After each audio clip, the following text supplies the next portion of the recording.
नमस्कार दोस्तों, स्वागत और अभिनंदन है आपकी अपनी तक्षशिला एकेडमी जोधपुर की ऑनलाइन क्लासेज में। दोस्तों आज अपन बात कर रहे हैं राजस्थान फार्मासिस्ट भर्ती 2020 और राजस्थान जेईएन भर्ती 2020 के बारे में। दोस्तों इन दोनों भर्तियों में जो सिलेबस है उस सिलेबस में राजस्थान जीके का भी एक महत्वपूर्ण रोल रहा है। इसी को ध्यान में रखते हुए और विद्यार्थियों की मांग पर तक्षशिला एकेडमी जोधपुर आपके लिए लेकर आया है topic wise online test series, जिसमें आपको पहले जो पूर्व परीक्षाओं में आ चुके हैं प्रश्न वो भी मिलेंगे और कुछ नए प्रश्न जो महत्वपूर्ण साबित होंगे आपके सिलेक्शन के लिए, उन प्रश्नों को भी हम शामिल करेंगे। तो दोस्तों तक्षशिला एकेडमी जोधपुर की ऑनलाइन क्लासेस से जुड़ने के लिए तक्षशिला एकेडमी जोधपुर का जो चैनल है उस चैनल को सब्सक्राइब कीजिए, लाइक कीजिए एंड शेयर कीजिए। सवाल देखिए, सवाल क्या है? राजस्थान के सूर्योदय एवं सूर्यास्त, राजस्थान में सूर्योदय एवं सूर्यास्त सबसे पहले कहां होता है? चार ऑप्शन है। एक तरफ आपको धौलपुर दे रखा है, एक तरफ आपको बांसवाड़ा दे रखा है, फिर आपको जैसलमेर दे रखा है, फिर बीकानेर दे रखा है। दोस्तों राजस्थान के अंदर सबसे पहले सूर्योदय कहां होता है? धौलपुर में होता है। एक सामान्य सी चीज है, सूर्योदय हमेशा किस दिशा में होता है? पूर्व दिशा में। और अस्त कहां होता है? पश्चिम दिशा में। तो देखिए मैं अगर आपको समझाना चाहूं तो आप समझ सकते हो कि ये राजस्थान का, अगर आप समझने के तौर पर नक्शा देखोगे, ये राजस्थान का इस तरह से आप नक्शा देख लीजिए। यहाँ पर जिला है जिसका नाम है धौलपुर। क्या नाम है? धौलपुर।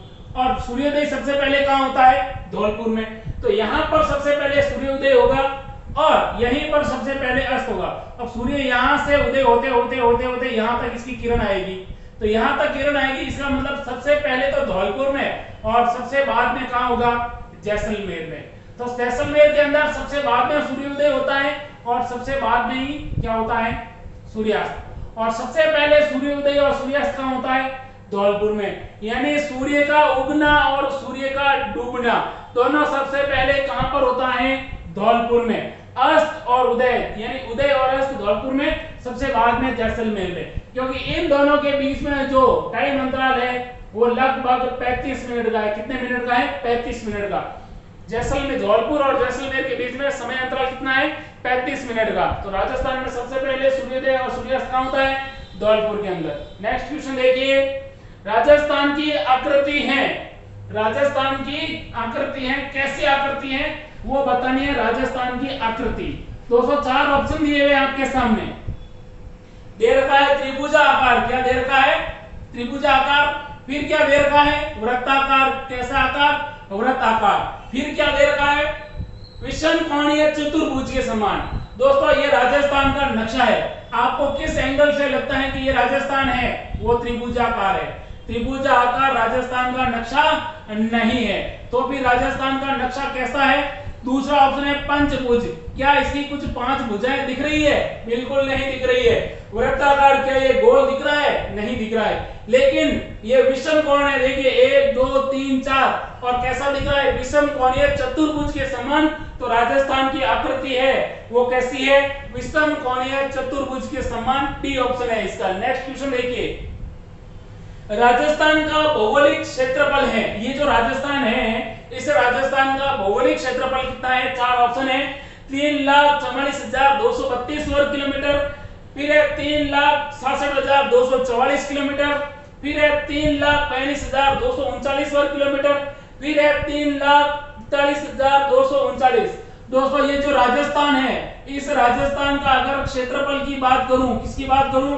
क्षेत्रफल की बात करूं तो ये है 3,42,239 और क्या है? वर्ग किलोमीटर। कैसा किलोमीटर है? वर्ग किलोमीटर है। तो ध्यान रखना राजस्थान का क्षेत्रफल 3,42,239 किलोमीटर। राजस्थान की आकृति विषम कोणीय चतुर्भुज के समान है। नेक्स्ट क्वेश्चन क्या है? राजस्थान की पूर्व से पश्चिम की चौड़ाई कितनी है? यानी पूर्व से पश्चिम की लंबाई पूछी है, आपको ये बतानी है। चार ऑप्शन है। 870 किलोमीटर, 869 किलोमीटर, 865 किलोमीटर और 826 किलोमीटर। सवाल क्या पूछा है? पूर्व यानी धौलपुर से लेकर जैसलमेर तक की आपको क्या पूछी है? राजस्थान की लंबाई पूछी है। फिर आपको पूछा है कि ये कहां से कहां तक? तो जैसलमेर से धौलपुर में। इस लाइन का स्टार्टिंग बिंदु है, देखिए यहाँ पर एक गांव है जिसका नाम है सिलान गांव। राजस्थान का सबसे पूर्व का गांव कौन सा है? सिलान गांव है, धौलपुर के अंदर। और यहाँ पर एक गांव है जिसका नाम क्या है, आपको पता होना चाहिए, कटरा। और कटरा कहां पर है? जैसलमेर के अंदर। कहां पर? जैसलमेर के अंदर। तो ध्यान रखना कि इन दोनों के बीच में कुल कितनी लंबाई है, तो ये है आपके 800 कितनी है 26 किलोमीटर, 826 किलोमीटर। और अगर आपको उत्तर से दक्षिण की लंबाई पूछे तो आप क्या करोगे? 869 किलोमीटर, 869 किलोमीटर। तो राजस्थान की जो उत्तर से दक्षिण और पूर्व की पश्चिम की लंबाई है वो ये है। नेक्स्ट क्वेश्चन देखिए, राजस्थान को पूर्ण राज्य का दर्जा कब दिया गया? यानी जो राजस्थान है, ये राजस्थान वर्तमान स्वरूप में कब आया है ये बताना आपको। 4 ऑप्शन है आपके सामने। 1 नवंबर 1956, 1 नवंबर 1960, 1 नवंबर 1965 या फिर नवंबर 1965। तो देखिए दोस्तों, राजस्थान का एकीकरण जो अप्रैल जो 1948 से शुरू होकर 1956 तक चलता है, तो 1 नवंबर 1956, 1 नवंबर 1956 को राजस्थान का पूर्ण रूप से एकीकरण हो चुका था। और पूरा राजस्थान का एकीकरण हुआ तब इस राज्य को पूर्ण राज्य का दर्जा दिया गया। किसका दर्जा दिया गया? पूर्ण राज्य का दर्जा। तो राजस्थान का जो वर्तमान स्वरूप आप देख रहे हो, ये 1 नवंबर 1956 से ही शुरू हुआ है, ध्यान रखना। नेक्स्ट क्वेश्चन देखिए, क्षेत्रफल की दृष्टि से राजस्थान का सबसे बड़ा जिला कौन सा है? क्षेत्रफल की दृष्टि से राजस्थान का सबसे बड़ा जिला कौन सा है? 4 ऑप्शन है आपके सामने। पहला है बीकानेर, दूसरा है बाड़मेर, तीसरा है जैसलमेर और चौथा है चित्तौड़गढ़। राजस्थान का क्षेत्रफल की दृष्टि से सबसे बड़ा जिला है, तो ध्यान रखना यहाँ पर दोस्तों एक जिला है, यहाँ पर एक जिला है जिसका नाम है जैसलमेर। और जैसलमेर का जो क्षेत्रफल है लगभग 38,401 वर्ग किलोमीटर है। 38,401 वर्ग किलोमीटर में फैला हुआ है जैसलमेर, जो राजस्थान के अंदर किसके साथ सीमा लगाता है? पाकिस्तान के साथ सीमा लगाता है। और मरुस्थलीय जिला है जैसलमेर, राजस्थान का सबसे बड़ा जिला है। और अगर सवाल पूछे कि राजस्थान में सर्वाधिक जो बारिश की विविधता, वर्षा की विविधता देखने को मिलती है, वो कहां मिलती है? जैसलमेर। जैसलमेर की स्थापना किसने की थी? 1155 में जैसल भाटी के द्वारा की गई थी। और जैसलमेर किस वंश का आधिपत्य था?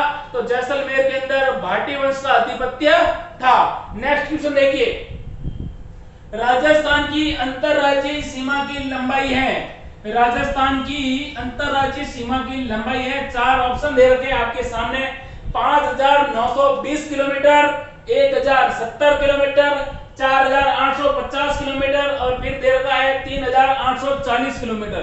दोस्तों सवाल पूछा है, देखिए वापस सुन लीजिए, अंतरराज्यीय सीमा की लंबाई। अंतरराज्यीय सीमा का मतलब क्या होता है?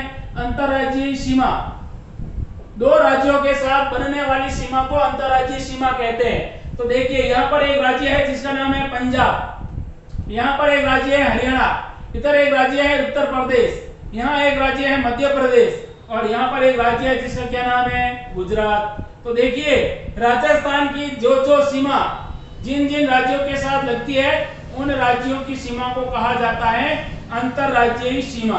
और यह टोटल इस अंतरराज्यीय सीमा की लंबाई है 4,850 किलोमीटर, 4,850 किलोमीटर।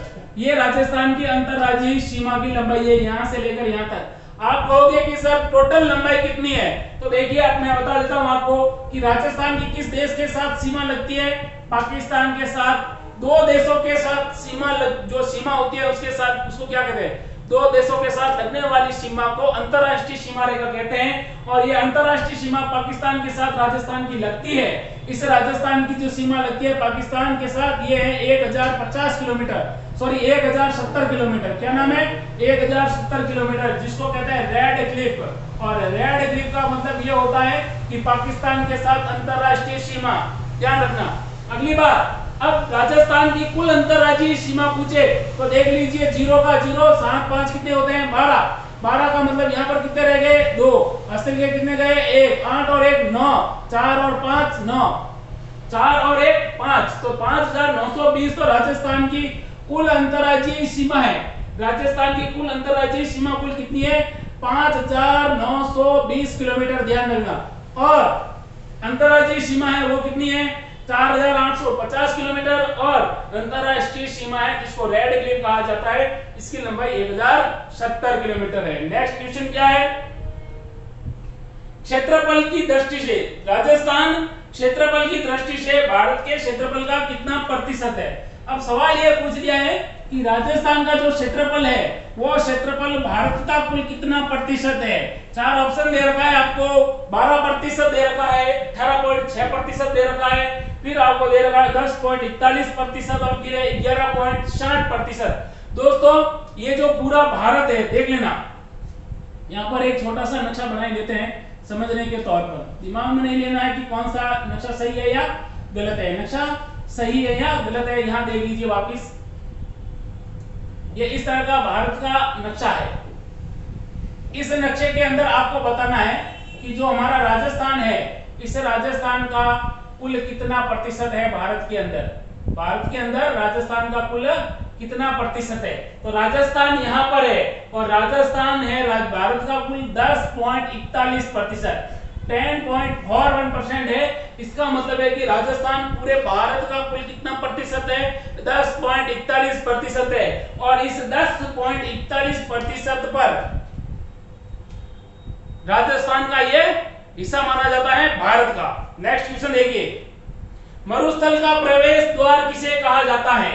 मरुस्थल का प्रवेश द्वार किसे कहा जाता है? चार ऑप्शन है, जोधपुर है, जैसलमेर है, डूंगरपुर है और पाली है। दोस्तों यहाँ पर एक जिला पड़ता है, उस जिले का नाम है जोधपुर। कौन सा पुर है? जोधपुर। और जोधपुर को ही राजस्थान में किसका प्रवेश द्वार कहते हैं? मरुस्थल का प्रवेश द्वार। मरुस्थल का प्रवेश द्वार कहा जाता है जैसलमेर जोधपुर जिले को। तो ये जोधपुर है, यहाँ से आप एंट्री करोगे तो आप कहां जाओगे? राजस्थान के पश्चिमी भागों में, यानी मरुस्थल के अंदर प्रवेश करोगे। तो जो एंट्री पॉइंट है या फिर जो प्रवेश द्वार है मरुस्थल का, वो जोधपुर है। नेक्स्ट क्वेश्चन देखिए क्या है? राजस्थान में अरावली पर्वत श्रृंखला का विस्तार क्या है? राजस्थान के अंदर अरावली पर्वतमाला है, बिल्कुल है। अब ये किस दिशा से किस ओर जा रही है वो बताना है। चार ऑप्शन है, उत्तर से दक्षिण, यानी उत्तर से दक्षिण की ओर जा रही है क्या? फिर है दक्षिण पूर्व से उत्तर पश्चिम की ओर, ये दक्षिण पूर्व से उत्तर पूर्व की ओर इस तरह से जा रही है क्या? फिर है दक्षिण पश्चिम से उत्तर पूर्व और फिर है पश्चिम से पूर्व। दोस्तों राजस्थान के अंदर अरावली का कभी भी सवाल पूछा जाए कि अरावली का विस्तार किस तरह से है, तो यहाँ से इस तरह से अरावली का विस्तार है। अरावली का विस्तार इस तरह से है, यानी अरावली कहां से कहां तक जा रही है? ये दक्षिणी पश्चिमी राजस्थान है। दक्षिणी पश्चिमी राजस्थान से कहां पर जा रही है? ये जा रही है उत्तर पूर्व की ओर। कहां पर जा रही है? उत्तर पूर्व की ओर जा रही है। दक्षिण पश्चिम से उत्तर पूर्व की ओर अरावली का विस्तार है राजस्थान के अंदर। अरावली की शुरुआत होती है पालनपुर से। कहां होती है? पालनपुर, गुजरात से। अब गुजरात से ये प्रवेश करती है, गुजरात से शुरू होती है पालनपुर स्थान से, यहाँ से ये प्रवेश करती है आपके सिरोही जिले में। और सिरोही में कहां करती है? सिरोही में एक गांव है जिसका नाम है खेड़ ब्रह्मा। खेड़ ब्रह्मा से होते हुए ये राजस्थान में सिरोही, सिरोही से आगे बढ़ते बढ़ते बढ़ते बढ़ते ये झुंझुनू में जाती है। झुंझुनू में जगह है जिसका नाम है खेतड़ी। खेतड़ी से ये बाहर निकलती है। खेतड़ी से बाहर निकलने के बाद ये जाती है हरियाणा में। हरियाणा में जाते हुए जाती है दिल्ली में। कहां जाती है? दिल्ली में। तो राजस्थान के अंदर जो अरावली है, इस अरावली की लंबाई पूछे आपको 550 किलोमीटर। राजस्थान में अरावली की लंबाई 550 किलोमीटर और इसकी टोटल लंबाई पूछे तो 690 किलोमीटर है अरावली की, ध्यान रखना। और अरावली जो पर्वत है इसका जो अंतिम बिंदु है रायसीना डॉग या रायसीना हिल्स कहते हैं, जो राष्ट्रपति भवन जिस पर बसा हुआ है, ध्यान रखना, ये अरावली पर्वतमाला है। नेक्स्ट क्वेश्चन देखिए, राजस्थान के कितने जिलों में थार का रेगिस्तान फैला है? राजस्थान के कितने जिलों में थार का रेगिस्तान फैला है? चार ऑप्शन दे रखे हैं आपके सामने। पहला है 7, दूसरा है 12 और तीसरा ऑप्शन है जिसमें लिखा है 14 और फिर है 15, फिर है 8। 7, 12, 14, 8। तो देखिए राजस्थान का ये अरावली है। अरावली के जो पश्चिम में, अरावली का जो ये पश्चिमी भाग है, इसमें टोटल 12 जिले हैं। और राजस्थान के अंदर मरुस्थल में आने वाले कुल कितने जिले हैं? 12 मरुस्थलीय जिले राजस्थान में माने जाते हैं। नेक्स्ट क्वेश्चन देखिए, राजस्थान को भौतिक दृष्टि से कितने भागों में बांटा गया है? राजस्थान को भौतिक दृष्टि से कितने भागों में बांटा गया है? तो ऑप्शन है आपके सामने, देखिए। पहला है 5, फिर है 4, फिर है 6 और फिर है 7। दोस्तों राजस्थान को कितने भौतिक भागों में बांटा गया है? 4 भौतिक भागों में बांटा गया है। ये कौन सा है? आप कहोगे कि सर ये है थार का मरुस्थल। कैसा मरुस्थल है? ये है मरुस्थलीय प्रदेश। और ये मरुस्थलीय प्रदेश होने के बाद आगे क्या आएगा? आगे देखिए आएगी अरावली पर्वतमाला। ये है आपकी अरावली पर्वतमाला पूरी यहाँ तक। ये है आपका पूर्व का मैदान। कौन सा मैदान? पूर्व का मैदानी भाग, पूर्व का मैदानी भाग। और लास्ट में चौथा कौन सा है? इसे कहते हैं हाड़ौती पर्वतीय प्रदेश। कौन सा प्रदेश? हाड़ौती पर्वतीय प्रदेश। तो राजस्थान को 4 भौतिक भागों में बांटा गया है। मरुस्थलीय प्रदेश, अरावली पर्वतीय प्रदेश, पूर्व का मैदान और हाड़ौती प्रदेश। तो राजस्थान को 4 भागों में बांटा जाता है। अगला सवाल देखिए, राजस्थान कितने राज्यों के साथ अंतरराष्ट्रीय सीमा बनाता है? सॉरी, राजस्थान कितने राज्यों के साथ अंतरराष्ट्रीय सीमा बनाता है? सवाल एग्जाम में पूछे जाते हैं कि राजस्थान के कितने जिले वो अंतरराष्ट्रीय सीमा, कितने राज्य हैं वो अंतरराज्यीय सीमा के साथ उससे सटे हुए हैं। तो देखिए यहाँ पर एक राज्य होगा पंजाब, पंजाब 1, हरियाणा 2, यहाँ पर यूपी 3, यहाँ पर एमपी बोले तो मध्य प्रदेश 4 और इधर है गुजरात। क्या है? गुजरात। तो दोस्तों राजस्थान कुल 5 राज्यों के साथ अंतरराज्यीय सीमा बनाता है। लेकिन सवाल इंपॉर्टेंट है कि सबसे कम सीमा किसके साथ बनाता है? तो सबसे कम पंजाब के साथ लगभग 90 किलोमीटर बनाता है। कितने किलोमीटर? 90 किलोमीटर बनाता है। और सबसे कम किसके साथ? सबसे ज्यादा मध्य प्रदेश के साथ 1600 किलोमीटर। कितने 100 किलोमीटर? 1600 किलोमीटर। तो 5 राज्यों के साथ अंतरराज्यीय सीमा है राजस्थान की। सर्वाधिक सीमा है वो किसके साथ है? मध्य प्रदेश के साथ 1600 किलोमीटर। और सबसे कम है वो किसके साथ है? पंजाब के साथ लगभग 90 किलोमीटर, 89 या 90 किलोमीटर। नेक्स्ट क्वेश्चन क्या है वो देखिए, राजस्थान के किस क्षेत्र में विंध्यन का पठार स्थित है? राजस्थान के किस क्षेत्र में विंध्यन पर्वत का विस्तार है? 4 ऑप्शन दे रखे हैं आपको। पहला ऑप्शन दे रखा है उत्तर पश्चिम, दक्षिण पूर्व, फिर है उत्तर पश्चिम और दक्षिण पूर्व। सवाल वापिस सुन लीजिए, राजस्थान के किस क्षेत्र में विंध्यन पठार का विस्तार है? अब राजस्थान के अंदर जो यह हाड़ौती का क्षेत्र है, यह हाड़ौती का क्षेत्र किस में आता है? इधर तो आ गया पूर्व और इधर आ गया दक्षिण। तो राजस्थान के अंदर दक्षिण पूर्वी भाग है, वहां पर कौन सा पठार देखने को मिलेगा? विंध्यन पठार। और राजस्थान का दक्षिणी पूर्वी हिस्सा है वो विंध्यन पठार का क्या माना जाता है? हिस्सा माना जाता है, भाग माना जाता है। नेक्स्ट क्वेश्चन देखिए, काफी अच्छा सवाल है। राजस्थान में सर्वाधिक वर्षा वाला स्थान है। राजस्थान में सर्वाधिक वर्षा वाला स्थान है, कौन सा स्थान है वो आपको बताना है। 4 ऑप्शन है। स्थान का पूछा है माउंट आबू, झालावाड़, डूंगरपुर या सिरोही, या फिर माउंट आबू, झालावाड़, डूंगरपुर या उदयपुर। ऑप्शन देख लीजिए वापस।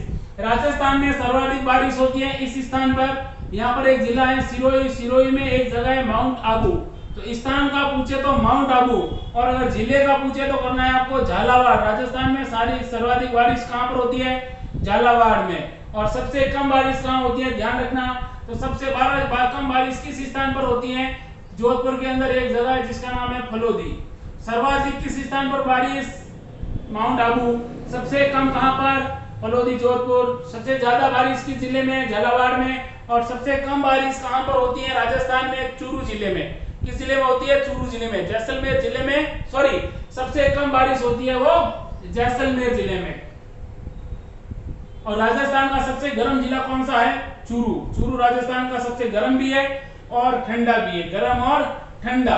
तो ध्यान रखना, सर्वाधिक वर्षा माउंट आबू में, सबसे कम फलोदी में, और सर्वाधिक गर्मी और ठंड कहां पड़ती है? चूरू में। और सबसे कम बारिश कहां हो रही है? जैसलमेर जिले में।